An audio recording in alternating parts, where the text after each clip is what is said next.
non, si tu es connecté, tu sais ce que le Seigneur fait. Tu es sûr que l'enlèvement n'a pas encore eu lieu. Quelqu'un vient et te dit, nous sommes déjà enlevés. Tu diras, non frère. Ah, mais si tu n'es pas connecté, tu vas commencer à douter. Ah, peut-être que je suis déjà enlevé. L'autre jour, j'ai prié, j'ai senti... Peut-être, non. S'il te dit tu es enlevé, tu sauras que tu diras, non frère, je ne suis pas enlevé. Mais il est où Paul? Et ils sont où? Ils sont où? Non. Et il vient. Toi, tu n'es pas connecté. Il te dit, Branham est Dieu. Et tu commences à t'expliquer. Ils ont vraiment un bon langage, frère. Tu vois la prédication de frère Branham, tel endroit, il commence à t'ensorceler. Si tu n'es pas connecté avec le ciel, tu vas commencer à dire, c'est vrai, hein? En fait, il est Dieu. Il pouvait dire ce que il a tel. Non, il donne le nom et prénom. Tu habites à New York. Tu habites telle rue, etc., etc. Mais non, frère, il n'est pas Dieu. Il était juste un outil de Dieu. Ça, notre frère a été utilisé par Dieu, comme il nous utilise aujourd'hui. Mais il n'est pas Dieu. Et toi, tu es sûr, tu es certain, tu es connecté au Saint-Esprit. Tu sais que Dieu a seulement utilisé. Tu ne vas pas dire, oh, frère Franck, oh, on va demander au frère Franck. Non, frère. Le frère a son ministère. Toi, tu as ta part dans le ministère. Toi, tu as ta part, tu dois croire.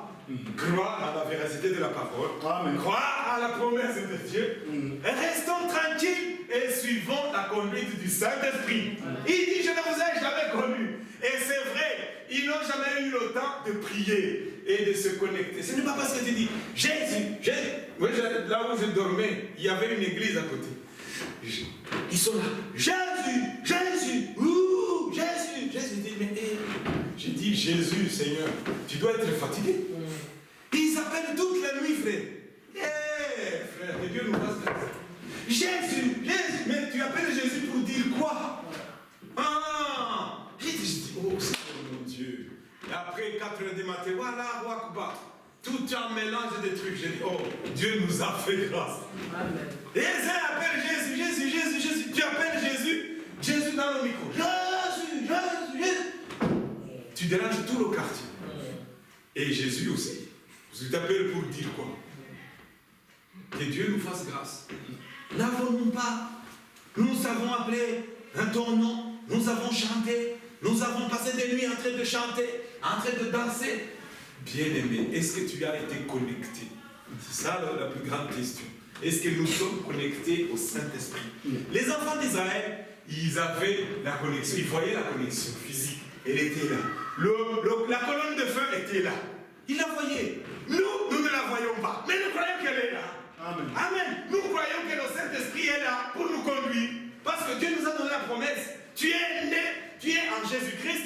Tu as été accepté. Tu as cru, comme on l'a lu dans Marc 16. Tu as cru. Tu t'es fait baptiser au nom de Jésus-Christ. Tu as une promesse qui s'accomplit. Tu es aussi baptisé du Saint-Esprit. Et quand tu es baptisé du Saint-Esprit, le Saint-Esprit prend la relève. Paul, quand il a été baptisé du Saint-Esprit, il n'a pas dit oh non, je retourne voir les apôtres comme ça tout de suite. Et il n'a pas dit au frère, tu l'as amené à Christ, tu viens de le baptiser, frère, reste avec moi au moins 2 mois, comme ça je peux connaître ce que le Seigneur a fait. Non, le Saint-Esprit est venu sur Paul et Paul a été conduit. Il est parti au désert et le Saint-Esprit l'a formé. Et quand il était prêt, il est retourné, il a commencé à prêcher. Et il dit 10 ans plus tard, j'ai rencontré les apôtres. Alléluia. Parce que c'est Dieu qui fait l'œuvre. C'est Dieu qui fait l'œuvre en nous. Il donne sa parole, nous écoutons sa parole. Cette parole qui est la semence entre dans nos âmes et la semence doit grandir. Anyway, on ne peut pas rester bébé. T'as entendu la parole? J'ai vu, regarde, mon fils, il est né. C'était bébé, tu fais comme ça, oh bébé.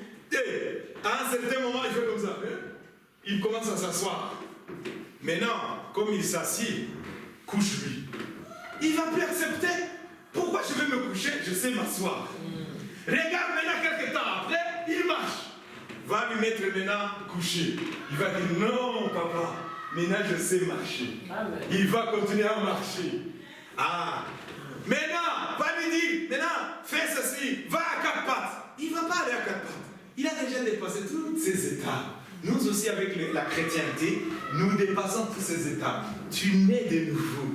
Tu es un petit bébé, tu grandis. Tu vas à quatre pattes. Après aller à quatre pattes, tu te lèves, tu te mets debout. Quand tu commences à te mettre debout, tu commences à regarder le monde différemment. Et après, tu commences à marcher. Oh, tu ne parlais pas, tu commences à parler. Après, tu deviens adulte. Après, tu grandis. Après, si tu es un homme, on voit la barbe. Si tu es une femme, on voit les changements. Bien-aimés, c'est la même chose du point de vue spirituel. Nous voulons que tous nous puissions arriver à maturité. Quand le Seigneur reviendra, il viendra prendre ceux qui sont matures. Il viendra prendre ceux qui sont prêts. C'est pourquoi aujourd'hui, nous entendons sa voix et nous nous préparons. Sa parole est là pour nous préparer. Sa parole est là pour nous préparer. Alléluia. Disons rapidement quelques versets avant que je laisse la place. Jean chapitre 6. Jean chapitre 6. C'est l'Esprit qui vivifie. L'Esprit de Dieu nous vivifie. Jean chapitre 6. Il dit ceci. Verset 63.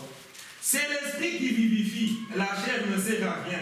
Les paroles que je vous dis, que je vous ai dites sont esprit et vie. Alléluia. Les paroles de Jésus-Christ sont esprit et vie. Il dit, mais il y en a parmi vous quelques-uns qui ne croient point. Car Jésus savait dès le commencement qui étaient ceux qui ne croyaient point et qui était celui qui le livrerait. Amen. Aujourd'hui, nous marchons tous ensemble, mais Jésus sait qui croira. Jésus sait qui sera enlevé et qui ne sera pas enlevé. C'est pourquoi nous tous, nous nous préparons, nous entendons la parole de Dieu.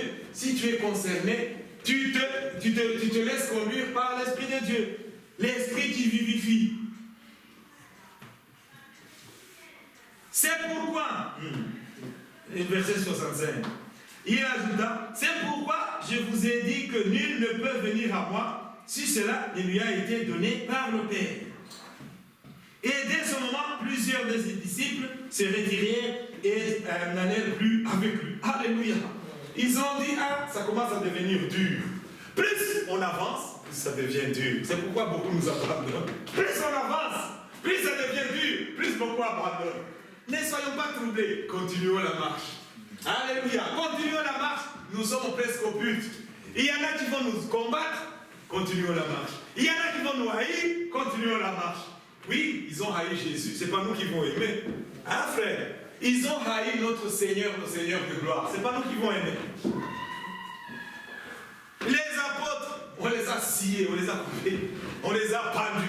C'est pas nous. Nous, si maintenant le Saint-Esprit commence à agir en nous, tu verras comment les gens, ils vont nous haïr, frère. Dans ce monde, tu passes dans la rue, tu vois quelqu'un commence à t'insulter. Oui, parce qu'ils voient que toi, tu es différent.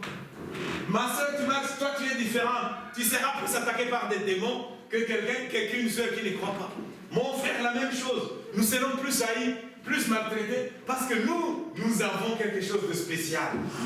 Tu as quelque chose que le monde n'a pas. Tu as une paix que le monde n'a pas. Tu as une assurance que le monde n'a pas. Tu te tiens, tu as une persévérance que le Saint-Esprit te donne, que le monde n'a pas. C'est pourquoi nous tenons à la parole de Dieu. La persévérance. Nous ne devons pas, oh bien-aimés, nous laisser conduire par le monde. Soyons vraiment conduits par le Saint-Esprit. Et dans Romains chapitre 5, c'est là où nous étions au début, 4 et 5, la Bible nous dit ceci, et puis Dieu voulant, nous allons continuer prochainement. Romains chapitre 5. Nous lisons ceci.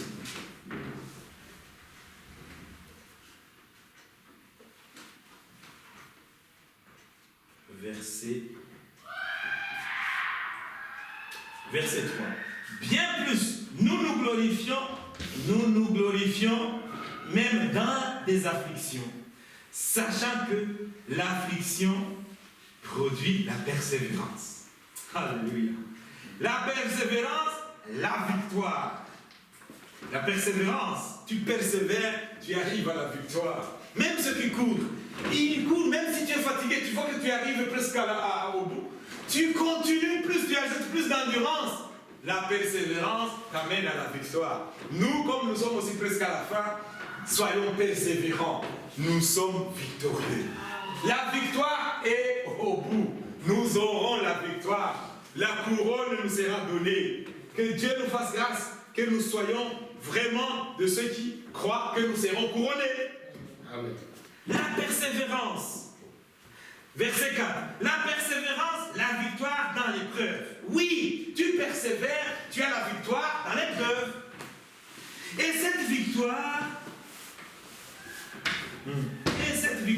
l'espérance. La victoire amène l'espérance.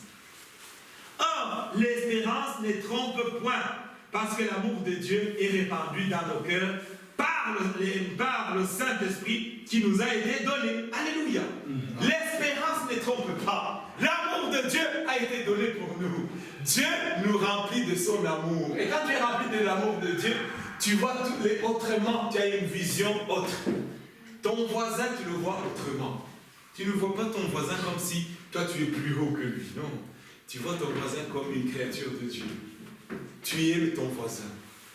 Tu vois ton collègue comme une créature de Dieu. Et si c'est même possible, nous les témoignons ce que nous savons. Parce qu'il y en a parmi nos collègues qui vont partir avec nous. Mais si nous les témoignons, parce que nous devons être des prédications vivantes, ce jour-là, ton collègue dira, ah, mais tel, tu connaissais toutes ces choses et tu ne m'as jamais dit. Oh, que Dieu nous fasse grâce, que nous soyons de ceux que nous quittons. Mais pourquoi, sœur? On te demande, mais pourquoi tu es habillé comme ça? Tu sais, tu commences à mentir. Non, dis la vérité. Je crois que la parole de Dieu me dit que. Et tu témoignes ainsi. Tu donnes ton témoignage et tu restes ferme. Alléluia. S'il se moque de toi, c'est son problème. Ce jour-là, le jour du jugement, Dieu dira, tu n'as pas rencontré la sœur telle, et toi, tu apparais, et elle te voit en train de me dire, voici mon témoignage. Que Dieu nous fasse grâce. Mon frère, la même chose. Tu diras, mais il ne m'a jamais dit, et il te verra en train de lui dire, que Dieu nous fasse grâce. Soyons des témoins de Jésus-Christ. Que Dieu nous fasse grâce. Dieu voulant, nous allons continuer prochainement. Que le Seigneur Jésus-Christ vous bénisse. Amen.